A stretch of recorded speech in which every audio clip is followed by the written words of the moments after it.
इस निश्चय का स्वरूप क्या होगा? उनका घोर वैराग्य से जीवन व्यतीत करना। तो उनका फिर संन्यास मार्ग ले लो, कहा दे दीजिए। नवीन अवस्था में गंगा जी में संन्यास दिया गया। संन्यास का होता है कि दिगंबर कर दिया जाता है, निर्वस्त्र, और गंगा में खड़ा किया जाता है। अब तुम्हारा कौन है? तो गंगा को साक्षी करके बोलता है, कोई नहीं, नारायण के सिवा मेरा कोई नहीं। फिर वो संस्कार किए जाते हैं, फिर इसके बहुत से संत उपस्थित रहते हैं, फिर उनको लोक मर्यादा के लिए लंगोटी दी जाती है, और यहां तक केवल वस्त्र ढकने की अनुमति संन्यास को। जब उनको लंगोटी देने, उनका नहीं गुरुदेव, क्योंकि संस्कारी महापुरुष थे। तो कहा लोक, बोले अब लोक व्यवहार रहा कहां प्रभु? तो उनका ठीक है, ऐसा ही सही, चलो। तो कहां? बोले आश्रम। बोले नहीं, जान हमें आपने संन्यास दिया, आजीवन आपके सामने नियम लेते हैं, यही जीवन व्यतीत करेंगे। तो गंगा का किनारा ही उनका घर था। जैसे गंगा बढ़ती ऊपर चले, जैसे घटती वैसे रेत, बस दिगंबर। नवीन अवस्था थी और उनकी स्थिति ऐसी थी, जटाओं के भार से ऐसे नशे में जैसे उन्मत्त महापुरुष भगवदानंद के, और शरीर की त्वचा एकदम मोटी ऐसे। अब गंगा किनारे मच्छर भी लगते हैं, सब समय समय पे गर्मी, बालू तप्त होती, वो वैसे। क्या हुआ?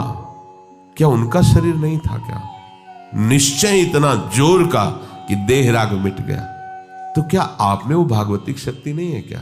पर हम ये कह रहे हैं कि आप आकांक्षा क्यों करो कि हमको ये पहनने को मिले, खाने को मिले, ऐसी रहने की आकांक्षा करो, भगवत तत्व की ज्ञान की आकांक्षा करो, भगवत प्रेम की आकांक्षा करो, प्रियालाल के रूप रसास्वादन की, उनके श्री चरण सेवा की। ये आकांक्षा का विषय है, ये आकांक्षा का विषय थोड़ी है कि हम ये पहन लें, हम ये खा लें, हम ऐसी परिस्थिति में रहें, हमारी ऐसी हाई फाई व्यवस्था हो। हमारी मांग नहीं होनी चाहिए। हम स्वामी के आश्रित है, जैसा वो चाहे वैसा करें, जिसमें वो राजी उसमें हम राजी हैं। तो अधिक नींद लेने का यह स्वभाव उपासक को छोड़ना पड़ेगा। बिल्कुल ना सोना और बहुत सोना, आगे के श्लोक में भगवान मना करते हैं। दोनों को योग सिद्ध नहीं होता। बिल्कुल ना पाना और बहुत पाना, दोनों को योग सिद्ध नहीं होता।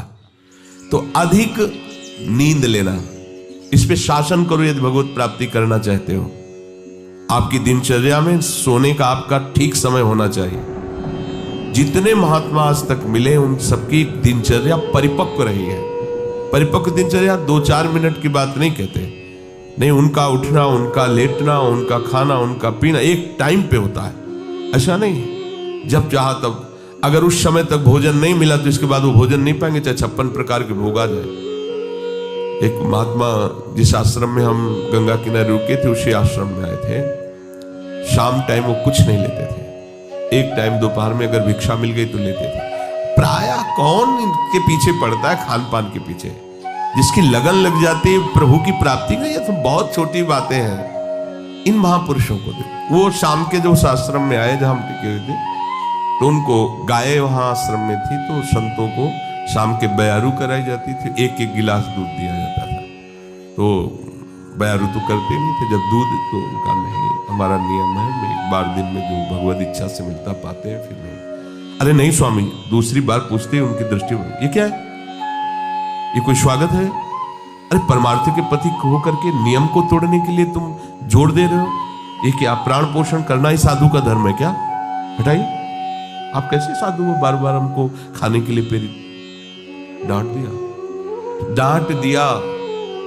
अपने खुशी हो जाएंगे, दूध दे रहे हैं गाय का, भाई इतना प्यार कर। प्यार नहीं देखा जाता, अपना लक्ष्य देखा। आप कितना आराध्य देव से प्यार करते हैं? हमें विषय सेवन के लिए कोई प्यार दे तो इसे प्यार कहते हैं क्या? आराध्य देव के चरणों जासो हो सने राम मत, राम पद ए तो मतो हमारो। अधिक भोजन, 5वां है अधिक भोजन। सच्ची मानिए, ये अनुभव की बात कहते हैं। अल्पाहार और अधिक भोजन दोनों आप करके देख लो। अधिक भोजन करने वाले की भजन में रुचि नहीं रहेगी।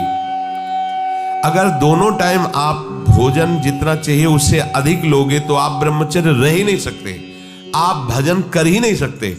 आपकी भजन में रुचि नहीं रहेगी, वो एक खिलवाड़ केवल होता रहेगा, दिन पार होता रहेगा।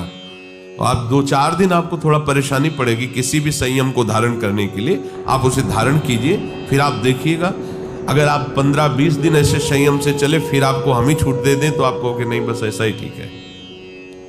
धीरे धीरे आपको हर इंद्रिय, हर वृत्ति को अपने आराध्य देव प्रियालाल में समर्पित करना है। रोज का रोज हमारी आयु नष्ट हो रही, हमारा लक्ष्य केवल यही बना हुआ है, संसार के भोग। सोचो हम कहां खड़े हैं, हमें कहां पहुंचना है। अधिक भोजन ये भजन का विघ्न है, 5वां। और 6ठा है उपासक होकर हंसी मजाक गंदी करना। उपासक भी हंसते हैं अपने आराध्य देव की, अपने उपासना की उपासक जन मिलकर वार्ता।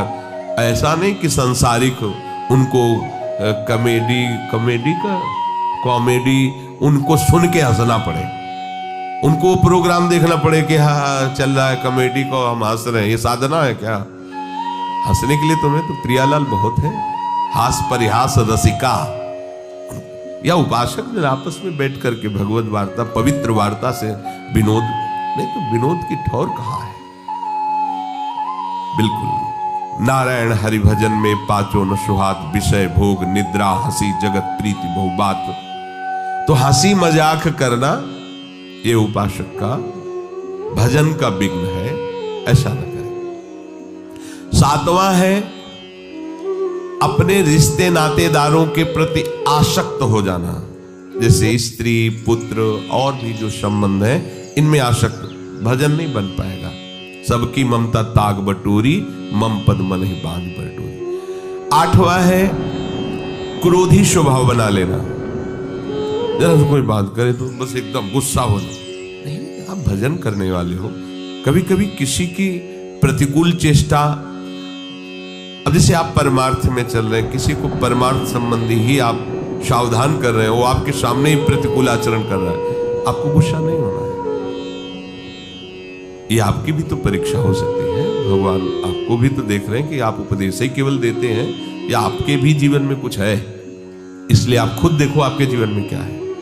उस समय आप प्रशांत आत्मा विवेक के द्वारा अगर कहीं भी स्फुरण हो रहा है क्रोधा, तो उसे शांत कीजिए। वो क्रोध दूसरे का अहित करेगा कि नहीं करेगा, पर आपका हित हो जाएगा, आपका हृदय पवित्र हो जाएगा, आपके हृदय में जलन पैदा हो जाएगी। क्रोध रूपी विकार भजन को बहुत ज्यादा ढकता है। पूज्य श्रीपाद उड़िया बाबा जी महाराज, 1 महीने में अगर कस के एक बार गुस्सा आ गई तो 1 महीने का भजन ढक जाएगा, वो भागवतिक तेज प्रकाशित नहीं हो पाएगा। और 12 बार साल में गुस्सा आ गई तो पूरे साल का भजन ढक गया। और यहाँ दिन में 12 बार आ जाता होगा गुस्सा, ये ऐसा कैसे, ऐसा कैसे? गुस्सा नहीं करनी, क्रोध नहीं आने देना अंदर से। 9वां है हिंसा करना। हिंसा वाणी से भी होती है, मन से भी होती है और शरीर से भी होती है। जो भगवत मार्ग का पथिक है सावधान रहता है, शरीर से तो हिंसा मुश्किल ही बनती है। किसी भी जीव को कष्ट देने का स्वभाव होने वाला साधक कैसे हो सकता है? किसी भी जीव को पीड़ा देने वाला कैसे साधक हो? परमार्थ का पथिक हो ही नहीं सकता, वो तो नाटकबाजी है। किसी भी जीव को शरीर से पीड़ा कैसे दे सकता है? वो नहीं दे सकता। बड़ी सावधानी रखने की जरूरत है। किसी भी जीव को नहीं, सांप सांप मारो मारो मारो, बिच्छी मारो, उसको देखते छिपकली ऐसे भयभीत हो जैसे मगरमच्छ हो छिपकली, हाँ उसको निकाल के मार, ये बिल्कुल सावधान। बाबा श्रीधर जी महाराज कालीदय 10-12 छिपकली मच्छरदानी में ऊपर, मच्छरदानी ऐसी मच्छर के हाथ 10-20 जगह से डाल सकते हो, ऐसी मच्छरदानी लगी थी। क्या रात दिन भजन में डूबे हुए। वो ऐसा नहीं था कि वो छिप जो जाते थे अपने लोग, तो आपका लक्ष्य प्रभु है तो आपने सबको प्रभु को देखना होगा। सब में प्रभु, कोई भी बाधा नहीं पहुंचा सकता। सेनपुर में आपको मतलब ये बात ऐसा लगेगा कि शायद अत्युक्ति करके कही जा रही हो, जैसे काले चीटे घूमते ना, ऐसे भूरी और काली बिच्छी घूमती थी शाम के, और एक से एक कोबरा, किंग कोबरा, बड़े बड़े सांप, क्योंकि गंगा का किनारा, भीषण जंगल, और एक पंजीरी बाबा, बूढ़े बाबा उधर रहते थे और दूसरे हम वहां थे, और वो कान के बहरे थे कि हल्ला बचाओ तो सुनाई न दे।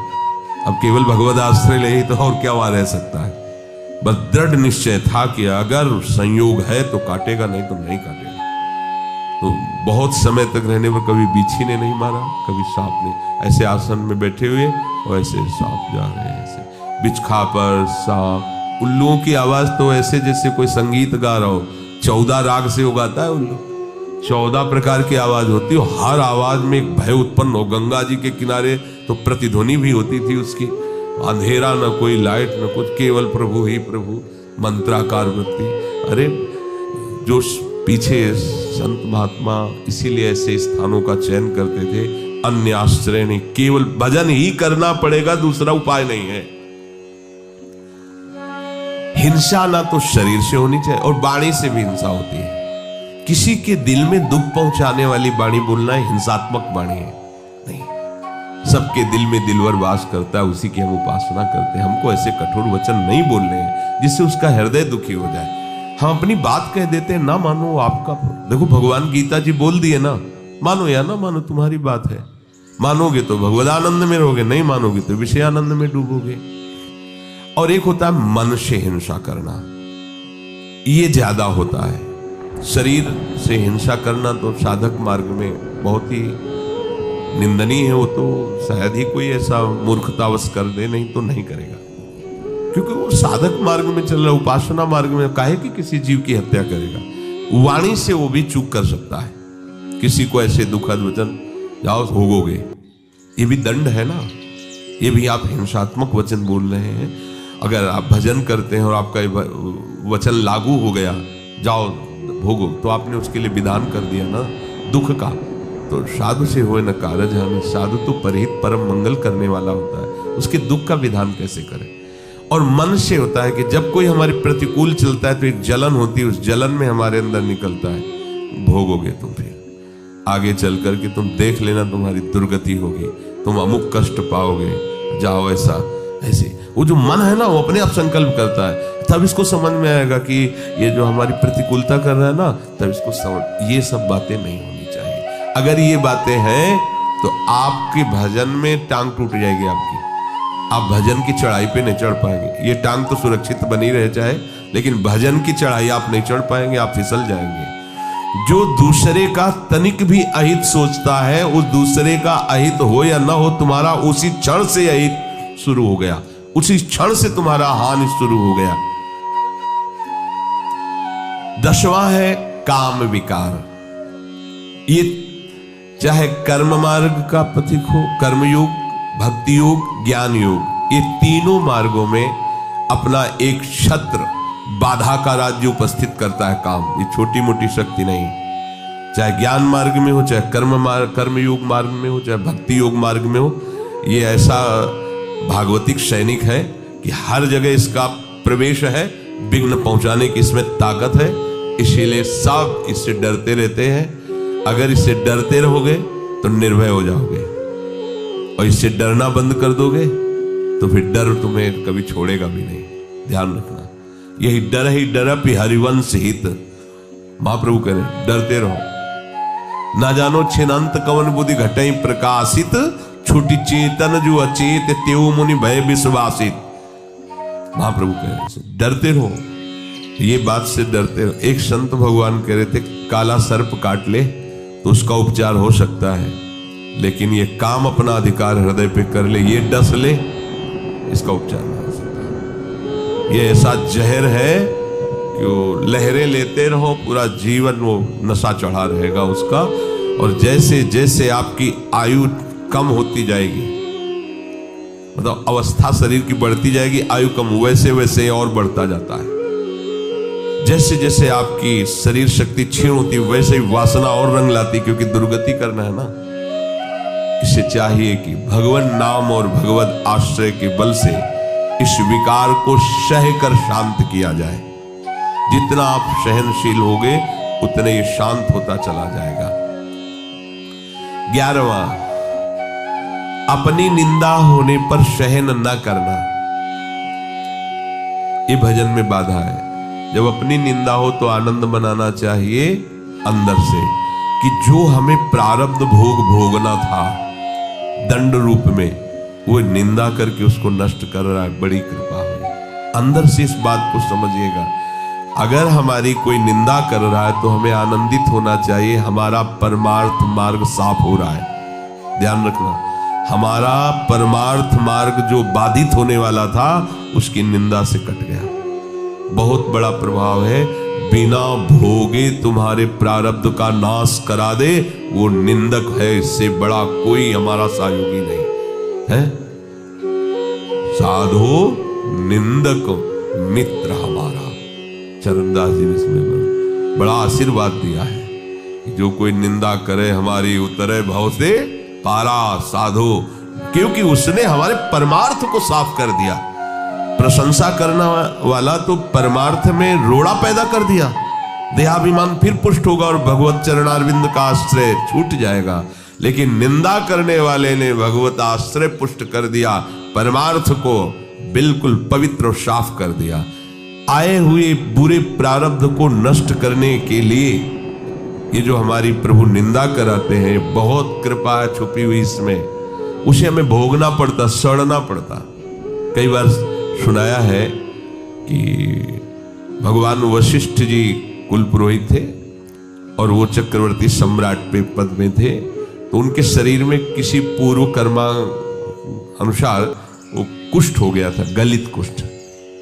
तो राजगद्दी पे थे, पर ढक के ऐसे रहते, तो वशिष्ठ जी से कहा इससे जीना से अच्छा है मर जाना, हम अपनी सभा में भी खुल के नहीं बैठ सकते ऐसा गलित कुष्ठ। कोई उपाय है? उनका कर्म का फल तो भोगना पड़ता है, अवश्य में भोक्तव्यम कृतम कर्म शुभाशुभम होगा। महाराज कोई भी दान पुण्य कुछ ऐसा जो आप दुर्गा दान पुण्य से नष्ट नहीं होगा। एक उपाय है, आपके बड़े भ्राता की जो पत्नी, बड़े भ्राता युद्ध में मारे गए, आप रोज जाके उनको भगवान श्री राम का चरित्र सुनाइए जो आगे। अब रोज टाइम से 2-2.5 घंटे सभा के बाद जाते थे रात्रि में, और 10-11 बजे वापस आते। धीरे धीरे धीरे धीरे बात पूरी नगर में फैल गई, सब लोग निंदा करने लगे। देखो कि वैसे ही भोग रहा है कुष्ठ का, और ये कितना दुराचारी है कि माँ के समान पवित्र भाव जिसमें रखा जाता है बड़े भ्राता की पत्नी, अब बड़े भ्राता तो युद्ध में पधार गए, तो देखो रोज रात्रि में उनके आ जाता है। अब कुष्ठ खत्म होना शुरू हुआ। अब 20-20 लोग बैठ करके उन्हीं के राजा के विषय की बात सुन। सब एक दिन वशिष्ठ जी से कहा, प्रभु जब मुझे हमारे ये जो गुप्तचर बताते हैं आकर कि प्रजा ऐसी हमारी निंदा कर रही, तो ऐसा लगता है कि मर जाना। तो बोले कुष्ठ नष्ट करने में तुम्हारा ये बहुत बड़ा सहयोग होगा। पहले कहते थे कुष्ठ के कारण कि मर जाना अच्छा है, अब जब दवाई करवा रहे हैं तो तुम कह रहे सर कुष्ठ कम हुआ ना? बोले हाँ कम। धीरे धीरे सब कुष्ठ नष्ट हो गया, पूरे राज्य में ये निंदा इनकी होने लगी और कुष्ठ नष्ट हो गया। अब यहाँ नाक का बचा, उनका भगवान नाक का बच्चा, बोले कभी ये नष्ट नहीं होगा। क्यों? बोले ये वशिष्ठ के हिस्से का है, और हम जानते हैं तुम वहां रामचरित्र सुनाने जाते हो, कोई गलत नहीं। फिर बुलाया पूरी प्रजा को और सभा में बताया कि ऐसा ऐसा ऐसा, गलित कुष्ठ उनका नष्ट हो गया। ये जो हमारी निंदा करने वाले हैं, ये जो हम केवल भोग कर ही उसका समन होता, उस पाप को, उस अपराध को अपनी निंदा जिह्वा से, संतों ने कहा माँ से भी ज्यादा ये दुलार करते हैं। माँ तो हाथ से मल साफ किया होगा, ये हमारे उस कर्म जनित मल को जिह्वा से साफ कर देते हैं निंदा करके। तो निंदा जब हमारी हो रही हो, अपमान हो रहा हो, तो हमें सहन करना चाहिए। हमारे बहुत बड़े बुरे प्रारब्ध का वो निवारण कर रहे हैं, पर ऐसा बहुत कम होता है। जब निंदा होती तो हम जब उसकी निंदा खुद करने लगते हैं, तो उसका परिणाम ही होता है जो हमारे पास था वो तो था ही और वापस आ जाता है। पर निंदा के किए थे आवत नहीं कछुआत, मूर्ख पर्वत पाप को ले। हमें दूसरे की निंदा नहीं करनी, पर अपनी निंदा हो तो आनंद पूर्वक सहना है, किसी से कहना भी नहीं कि वो हमारी निंदा करता है। नहीं, जो पूरा काम होना है उसमें घाटा पड़ जाएगा। परम लाभ की बात है, ध्यान देना, पर ये सहल नहीं होती बिल्कुल, और ये बिल्कुल निर्मल कर देगा आपको। निंदक नियरे राखे आंगन कुटी छवाए, बिना साबुन पानी बिना निर्मल करे सुहाए। कह रहे ज्यादा दूर मत रखो, सीधे आंगन में रखो, जिसे निकलते बैठते हो तुम्हारे कान में निंदा पड़े। अगर कहीं भगवान ऐसी पवित्र व्यवस्था कर देते हैं कि कोई निंदा करे तो उसका विरोध कभी न करे, चुप रहे, यद्यपि बहुत कड़वी दवा है। वो तुम ऐसा कह रहे थे, वो क्या पापी पुरुष हैं इसीलिए संतों पर दोष लग, बिल्कुल मत बोलो, नहीं तो सब घाटा हो जाएगा दवा में, फिर वो उतनी सामर्थ्य नहीं रह जाएगी आपका जो रोग नष्ट होना है। शांत चुपचाप सह जाओ। जैसे कोई कहे वो ऐसी निंदा कर रहे थे, हाँ तो इसी लायक हम ही है ना, राधा राधा, आगे बढ़ो, अपना काम बन रहा है। श्री जी कितनी कृपालु है, बिना भोगे हमें निर्मल करके आगे बढ़ा रही। और 12वां है स्वयं दूसरों की कभी निंदा ना करना और ना सुनना। देख लो ये भजन के विघ्न है, अपनी जबान से किसी की निंदा नहीं करना, अपने कान से किसी की निंदा नहीं सुनना। और 13वां है अपनी दिनचर्या में आलस्य न करना। बहुत रोज 4 सवा 4 बजे जाना पड़ता है, कभी कभी तो सो लेते हैं या प्रमादित नहीं, या शरीर चलने लायक नहीं रहा तो बात है, नहीं तो आलस्य साधु के उपासक के परमार्थिक जीवन में बहुत बड़ा शत्रु। आलस्य नहीं होना चाहिए। और शौकीनी, कोई भी वस्त्र खान पान कुछ भी शौक के लिए नहीं होना चाहिए। आज इस रंग का चप्पल तो कल उस रंग का जूता, तो इस रंग का मुफलर तो इस रंग की जैकेट, ये परमार्थ के पति के नहीं। जो आपके पास वस्त्र है आराम से, उनके लिए आप शौक मत रखो कि अब ऐसा आए अब वैसा, और किसी भी तरह की कोई शौकीनी के लिए वस्तु का प्रयोग न करो। 15वां, किसी भी तरह की प्रसिद्धि को अपने में स्वीकार मत करो। हजारों लोग प्रणाम कर रहे हैं, यश हो रहा है, ऐसा वैसा, आपका नहीं हो रहा है, वो आपके गुरुदेव और आराध्य देव का है, आपका नहीं। आप स्वीकार करोगे तो विष पी लोगे। सम्मानम कल्याति घोर गरलम नीचापमानम शुधा, श्रीपाद प्रबोधानंद जी महाराज कह रहे हैं। ये सम्मान विष है, तुम्हें सम्मान नहीं हो रहा। अगर तुम समझते हो तुम्हारा सम्मान हो रहा है तो आराध्य देव और गुरुदेव से अलग होइए, उनके चिन्हों को धारण करना बंद कीजिए, देखो कौन तुम्हें प्रणाम करता है। उनका यश गा रहे हो इसलिए तुम्हारा यश हो रहा है, उनके दासत्व से युक्त हो इसलिए तुम्हारे सामने दास भाव से सब जन प्रणाम कर रहे हैं। तुम प्रभु के आश्रित हो इसलिए वो तुम्हारे आश्रित हो रहे हैं। केवल प्रभु का उसमें यश है, प्रभु के आश्रय की महिमा। तुम अपना कुछ मत समझ लेना, नहीं, छोड़ो। प्रभु के चिन्हों को धारण करना छोड़ो, प्रभु की बात करना छोड़ो, फिर देखो तुम्हें कौन प्रणाम करता है। तो जो भी यश कीर्ति बड़ाई सम्मान है वो हमारे गुरुदेव का है, उन्हीं के सजाए सज रहे हैं, उन्हीं के द्वारा दिए हुए मंत्र उपासना से हम आनंदित हैं, उन्हीं के आश्रय के कारण ये सब है, अपना अस्तित्व नहीं है। मान बड़ाई की चाह रखना भजन का बड़ा भारी विघ्न है कि भाई और कुछ तो नहीं है, चाहते हम पर इतना तो है कि समाज में बना रहे भजनानंदी महात्मा है, आओ आओ आओ, देखो बचपन से भजन कर रहे हैं, इनको आदर दीजिए, बड़े त्यागी महात्मा है। ये सुनने के लिए कान लालायित रहते हैं अहंकार पुष्ट होने की वृत्ति वाले की। ये नहीं होना चाहिए। जब कोई तुम्हारी बड़ाई करने लगे तो तुम्हारे हृदय में एक संकोच जनित चुभन होनी चाहिए। क्यों व्यर्थ की बात कर रहे, अंदर से लगना चाहिए, बनावटी नहीं, अंदर से आना। और सच्ची बात है, सच्ची बात।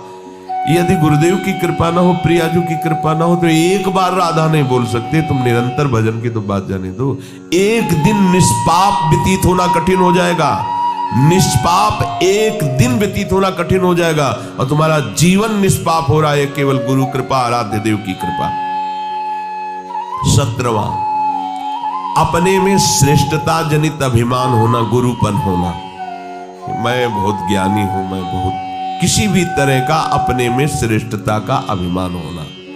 देखो हमारे परम गुरु हैं श्री आचार्य चरण जी, लेकिन वो अपने को क्या बोल रहे हैं, ग्रंथ में लिख के गए, बोले क्वाहम तुच्छा परम मधमा, क्या शब्द लिखे एक श्लोक में, क्वाहम मूढ़मति,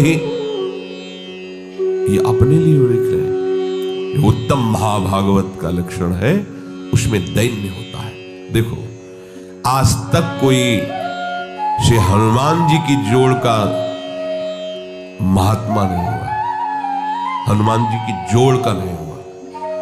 बल में, ज्ञान में, दासत्व में, सेवा में बेजोड़ महात्मा। लेकिन आप क्या वर्णन कर रहे हैं? आप सोचो, विभीषण एक महान भागवत से मिल रहे हैं तो परिचय क्या दे रहे हैं? वहां पढ़ के देखो, असमय अधम सखा सुन मोहू पर रघुवीर। मुझ जैसे अधम पर भी प्रभु कृपा बनाए हो मुझे दासत्व से। और जब प्रभु से पहली बार मिले तो उन्होंने यही कहा था, एक में मंद मोह मति कुटिल हृदय अज्ञान पुनि प्रभु मोहि विसारेऊ दीन बंधु भगवान। और जबकि ज्ञानी नाम अग्रगण्यम बुद्धिमताम वरिष्ठम, रोम रोम से सियाराम निकलता जवान की तो बात जाने दो। यत्र यत्र रघुनाथ कीर्तनम तत्र तत्र कृतमस्त कांजिलम वाष्पवारि परिपूर्ण लोचनम मारुतिम नमत राक्षसांतकम। और बल विक्रम की तो कहना ही क्या, जेहगिर चरण दे हनुमंता चले उसका पाताल जिम अमोघ रघुपति कर बाना यही भांत चले हो हनुमान। क्या उनका जोड़ है कोई? और वो अपने को कह रहे असमय अधम। भगवान ने जितना माता सबरी को दुलार दिया, बिरला ही कोई ऐसा दुलार पा पाता है। और सबरी जी क्या प्रभु से कहे, अधम ते अधम अधम अति नारी तिनमा मैं मति मंद अघारी। ओ ये देखो महाभागवतों की वाणी देखो। आद्य गुरु भगवान शंकराचार्य अहम ग्रह उपासना के आचार्य, और वो कह रहे हैं कि सत्यपि भेदापगमे नाथ तवाहम न माम की नस्तुम समुद्रो ही तरंगा कुचन समुद्रो न तारंगा। नाथ यद्यपि ये बात सत्य है कि हम में और आप में भेद नहीं है, क्योंकि अभेद भक्ति के आचार्य हैं, अभेद ब्रह्म स्वरूप के आचार्य हैं, उसी का उपदेश करें। पर बोले प्रभु एक बात परम सत्य है कि समुद्र से ही तरंग उत्पन्न होती तो अभेद है, पर तरंग से कभी समुद्र उत्पन्न हुआ हो ऐसा कहीं वर्णन नहीं पाया गया। अर्थात हे हरि आप समुद्र हो और मैं आपकी तरंग हूं। ये आदि गुरु भगवान शंकराचार्य की षटपदी नामक स्तुति में वर्णन है। आप कितने भी कोई भी बड़े बड़े महापुरुष हुए हैं, उस असीम अगाध महिमा में जब तो फिर अपने को दैन्य ही देखा है। इसलिए कभी भी किसी को भी अभिमान की जरूरत नहीं है। अगर अभिमान किसी भी तरह का हम अपने हृदय में रखते हैं तो अभी सत्य वस्तु को जाना नहीं। जिस वस्तु को जानने के बाद कुछ जानना बाकी नहीं रहता, उस वस्तु को जब जान लिया जाता है तो अभिमान नहीं रहता, और जब तक उस वस्तु को जाना नहीं तो अभिमान किस बात का। दोनों स्थिति में अभिमान नहीं। जब उसको जाना नहीं, पाया नहीं तो अभिमान किस बात, और उसको पा लेने के बाद, जान लेने के बाद अभिमान रहता ही नहीं है। 18वां परदोष चिंतन। कभी किसी के दोषों का चिंतन न करें, क्योंकि चिंतन यदि दोषों हो तो आपके अंदर दोष आ जाएंगे। चिंतन के साथ साथ वर्णन, श्रवण, ये सब शुरू हो जाता है दोषों। ये बिल्कुल अपने भजन मार्ग में भयानक विघ्न है। 19वां दिखावटीपना नहीं होना चाहिए। एक पद्धति से चलो। अगर वैराग्य मार्ग में भी है तो गुरु परंपरागत वस्त्र और तिलक आदि रचना का एक ही क्रम है। अलग अलग संप्रदायों में अपने अपने आचार्य द्वारा जो तिलक दिया गया है, यह हमारा बनावटीपना या दिखावटीपना नहीं है। यह हमारा आचार्य प्रदत्त दासत्व का चिन्ह है। ये कोई खिलवाड़ नहीं है कंठी तिलक धारण करना, पर बनावटी नहीं। आचार्य परंपरा से जुड़ा होना चाहिए, आचार्य प्रदत्त मंत्र होना चाहिए, तभी। ऐसा नहीं कि बनावटी वेश जो मनाया, लाल पहन लिया। ये दाम में आए थे लाल कपड़ा पहने, उन्हें शरणागत मंत्र लेना, तो मैं को वैसे ही आप लाल वेश धारण, बोले वो तो ऐसे पहन लिए। ऐसे कैसे पहन लिए?